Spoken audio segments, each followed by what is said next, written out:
Kediaman Perdana Menteri Israel Benjamin Netanyahu di Kaisarea dekat Tel Aviv kembali diserang. Insiden itu dilaporkan terjadi pada Senin 4 November malam hari. Kantor berita Sama Palestina mengutip sumber Zionis mengatakan bahwa suara ledakan misterius terdengar di kediaman Netanyahu. Pihak berwenang telah melakukan penyelidikan untuk mengetahui penyebab ledakan tersebut. Sebelumnya media Zionis mengonfirmasi bahwa sekitar 90 roket Hizbullah ditembakkan ke wilayah Palestina yang diduduki. Sepanjang hari, roket-roket terus diluncurkan dari Lebanon menargetkan fasilitas militer. Bulan lalu pada Sabtu 19 Oktober, sebuah pesawat tak berawak Hizbullah menyerang kediaman Netanyahu. Drone itu dilaporkan menghantam kamar tidur Netanyahu. Saat itu Netanyahu dan istrinya tidak ada di rumah. Tidak ada seorang pun yang terluka dalam serangan pesawat tak berawak Hizbullah. Hizbullah telah mengonfirmasi serangan tersebut pada 22 Oktober. Kelompok itu mengklaim salah satu dari 3 pesawat tak berawak yang diluncurkan menghantam kediaman Netanyahu.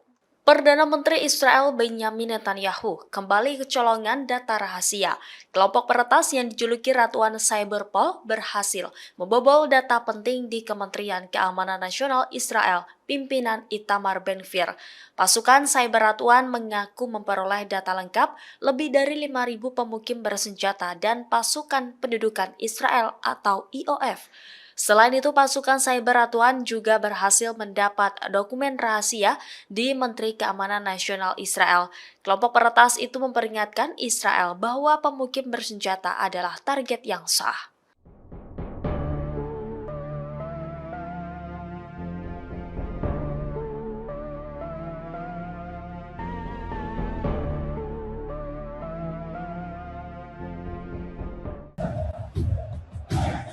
لقد ترك لكم عماد مغنية خلفه عشرات الآلاف من المقاتلين المدربين المجهزين الحاضرين للشهادة.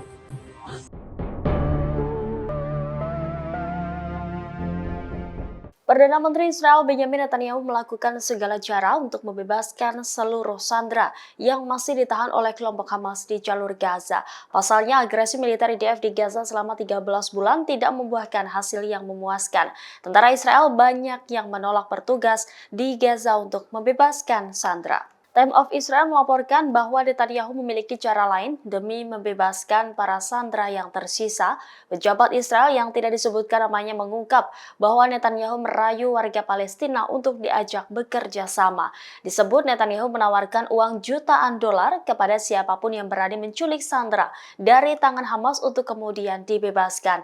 Perdana Menteri Israel juga menjanjikan perjalanan yang aman bagi penculik sandera dan keluarga untuk keluar dari Gaza. Pejabat itu mengatakan gagasan tersebut telah dibahas dalam rapat internal pada Minggu 4 November 2024. Ia menyebut bahwa Hamas telah menolak proposal gencatan senjata jangka pendek dan kesepakatan pembebasan sandera.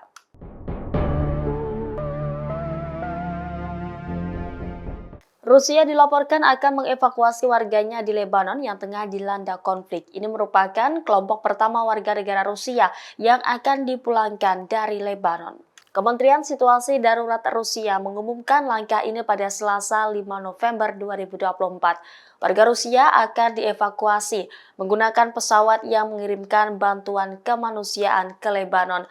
Prioritas akan diberikan kepada warga yang rumahnya hancur dan tinggal di daerah yang terus-menerus diserang oleh Israel.